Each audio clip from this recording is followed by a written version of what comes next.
Good. Hey, Nathan.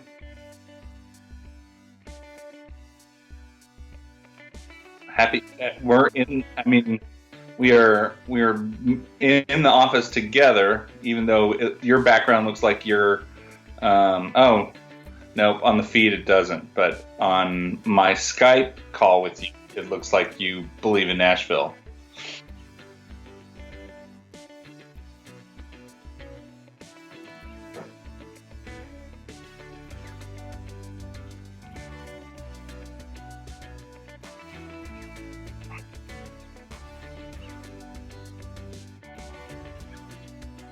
Just separated by a couple rooms.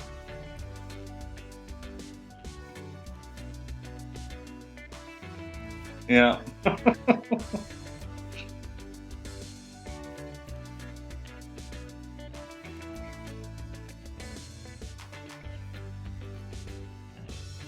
Oh, you have no sound every time. Yep. This is fun. So thank you, Melissa and Scott. You couldn't hear me speaking at all, which is a new skill that I have, mining. Hopefully you got it.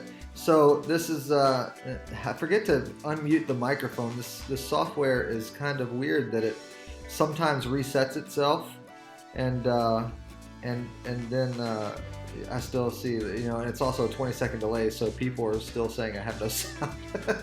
So we're good. Anyway, good. Yeah, good. So let's start that over. This is the wonderful thing of. Let's do that. I said happy Office Day, Michael.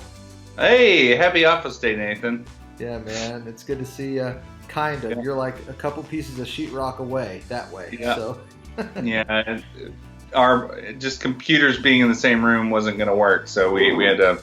No. But we are in the same office. We are in the same office. Yeah, man. It's good to see you, dude. And finally, and yeah, today we have Jenny Breidenbaugh. Right? Breidenbaugh? That's, I believe, what Courtney said. Yeah, Courtney corrected me she'll, this morning. She'll correct you if she'll it's come knock on the she's door. in the office too. Yeah. And she's speaking to us from the Old Testament, I think 2nd Chronicles. So I'm going to switch over there now. We've got some big news after this. So watch the devotional, and then we'll come back and share some news with you. How about that? All right. All right.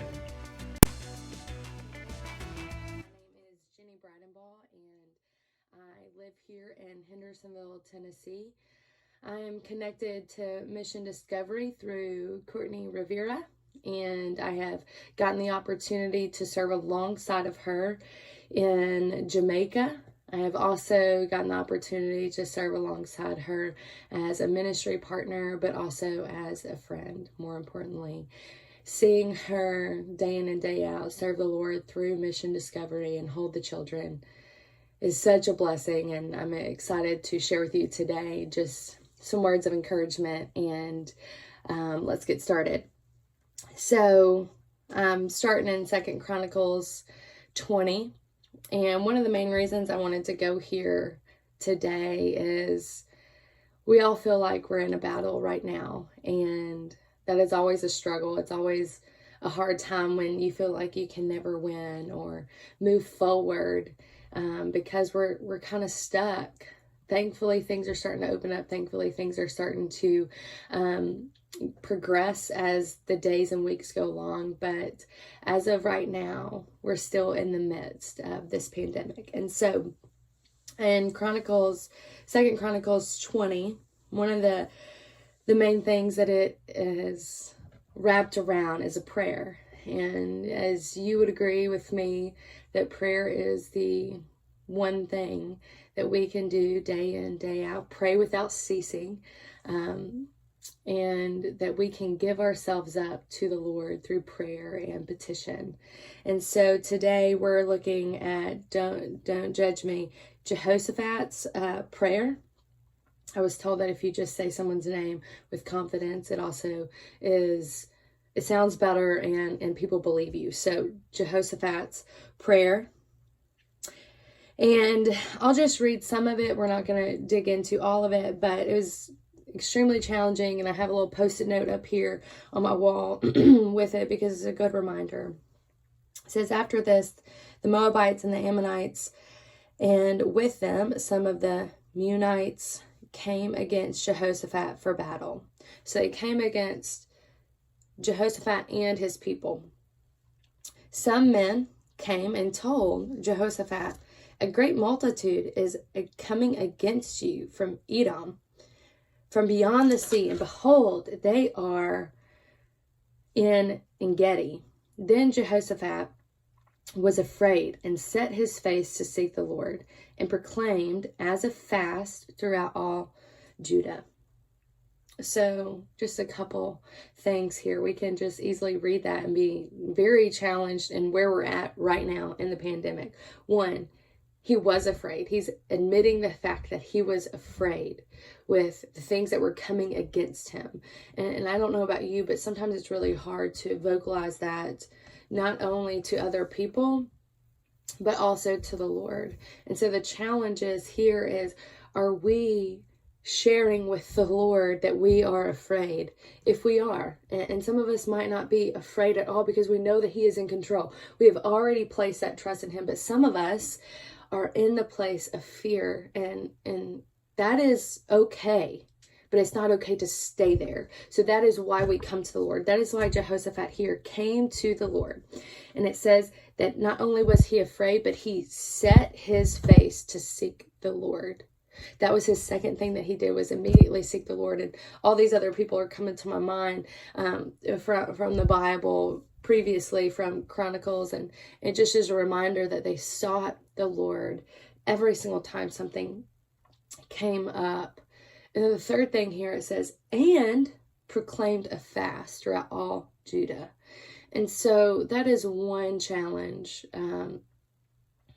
Back in the day, for me, I used to fast every single January, just really start the year off with a fast, and mentally and spiritually, and be in that place of withholding myself from certain things like food, restricting myself to seek the Lord and to really receive from him. And that is a challenge for me right now. I haven't fasted in quite a bit, but the key is about God and his goodness is that as I read this, I know I need to fast, because there are things in my life that I've not given up to him, and that I need to seek his face so that I can see his revelation, his glory, and everything that he is going to do going forward.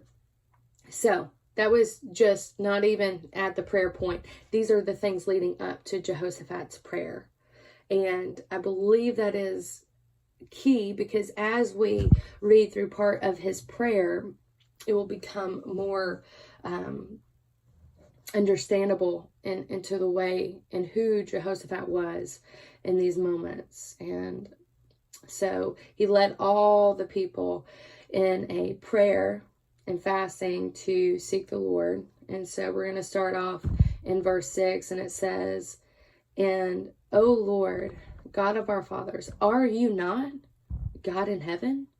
You rule over all the kingdoms of the nations. In your hand are power and might, so that none is able to withstand you. Did you not, our God, drive out the inhabitants of this land before your people Israel, and give it forever to the descendants of Abraham, your friend? Now I'm going to skip down just a little bit. It says, oh, our God, will you not execute judgment on them? That too is coming against them. For we are powerless against this great horde that is coming against us. We do not know what to do, but our eyes are on you. Is that not where we sit today? Nobody knows what to do. Nobody has an answer. We want the answer, we want the cure, we want everything like that, but are we seeking the Lord to get the answer? Are we really dependent on people to give us that answer? I'm going to skip down just a little bit again in verse 17. We're still in 2 Chronicles 20, verse 17. This is God sharing back to him. He is going back. He says, you will not need to fight in this battle. Stand firm, hold your position, and see the salvation of the Lord on your behalf. O Judah and Jerusalem, do not be afraid. and do not be dismayed. Tomorrow go out against them, and the Lord will be with you. Believe in the Lord your God, and you will be established. Believe his prophets, and you will succeed. And when he had taken counsel with the people, he appointed those in charge, saying, give thanks to the Lord, for his steadfast love endures forever. So, I can't really add much to that other than just a reminder of what was said. You don't need to fight the battle. The Lord is with you, so do not be afraid. Do not be dismayed. And even though we don't know, God does. And so the challenge today, the key question here to really mull over is, are we letting God fight this battle for us? Are we trusting him? Or are we kind of standing on the side of fear of what's going to happen, how it's going to happen, and all these things? And so, are you letting God fight this battle within you with not just the coronavirus or anything like that, but just on a day-to-day basis? We face battles every single day. And are we allowing God to fight for us? Also, it does say here, it says, believe in the Lord your God. Are you believing in the Lord to fight your battle? So hopefully this can stir up some questions and challenges in your own life, because it has for me personally. And I just hope you hear from him as you work through this scripture. Bye, guys. Wow, Michael. That was an amazing message. She brought the heat. She did. I love it. Out of 2 Chronicles as well, man. It's such a good reminder. She said a couple things in there, She was listing out some of the things that led up to the prayer. Seek the Lord, fast. The thing that she said about fasting, she said she fasts the entire month of January, or she used to, and as a way to set the year up, for success, to focus on Christ, And I just think that's a cool idea. A challenge, really. I don't know. Yeah. I fasted once in January for I think it was 2 or 3 weeks. Yeah, it was interesting. It was unlike. Yeah. Yeah, I fasted for a length of time, and it was probably one of the most memorable parts of my life. Just watching God answer prayers that I was not even praying, and it was just really cool. Wow. So yeah, and then she says this. I love the part where she said, "We do not know what to do, but we fix our eyes on you." Talking about God, of course. We fix our eyes on God, and she says, is that not exactly where we are right now, where we don't know what to do? We don't have a vaccine. We don't know, where this coronavirus, how long it's going to take, what's going to happen here. But we fix our eyes on God, and by that we're going to get through this. I love this, Melissa. Thank you. Very encouraging message. Yes, it was. She's a great speaker. Courtney, I know you're in the other office, and thank you for inviting Jenny Breidenball today. She can't hear me.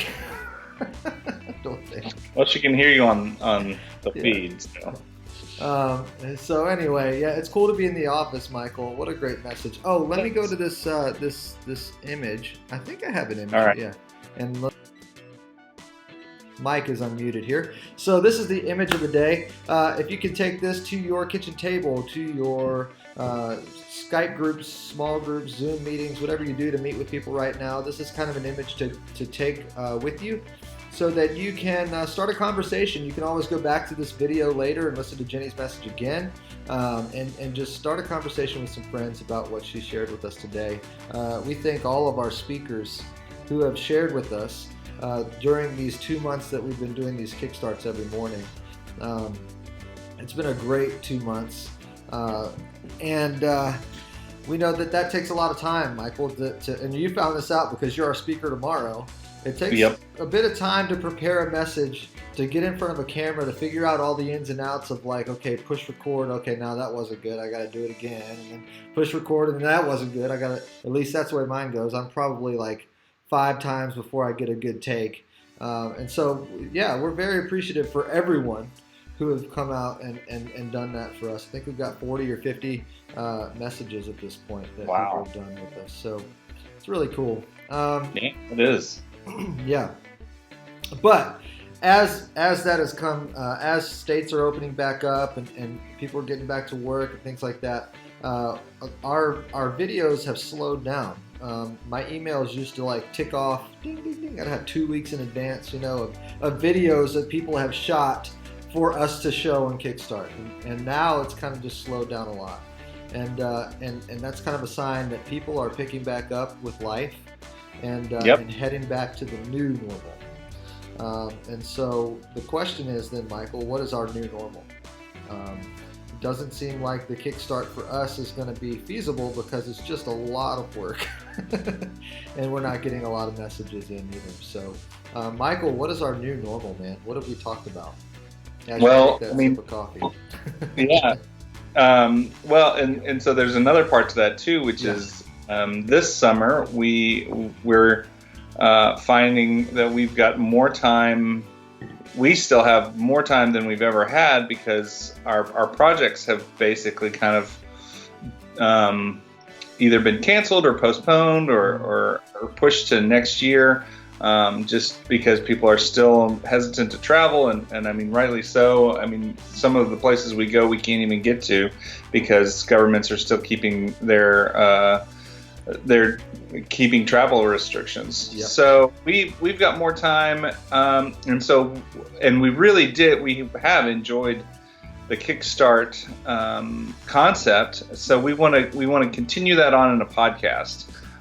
So you and I are working right now to line up people to talk to and to kind of take the Kickstart idea and move it more into conversations about things that we encounter on the mission field or just in life, and hear people's stories as well. So that's where we're going. Is we're working on a podcast that would hopefully continue to serve people in their daily lives.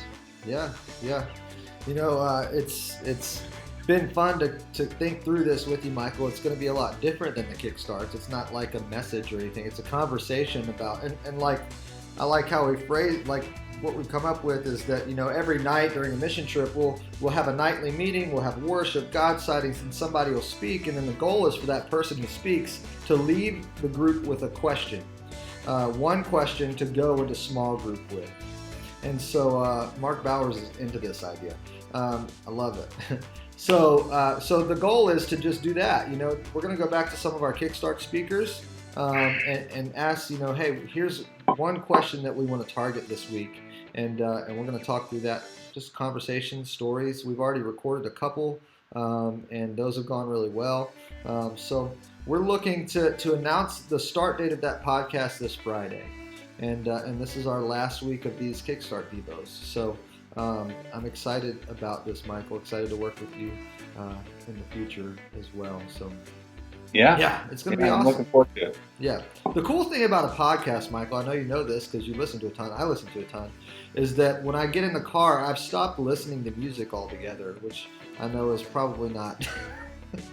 that's probably why I'm crazy, because I do love music. But I get in the car and I just listen to podcasts as I'm driving.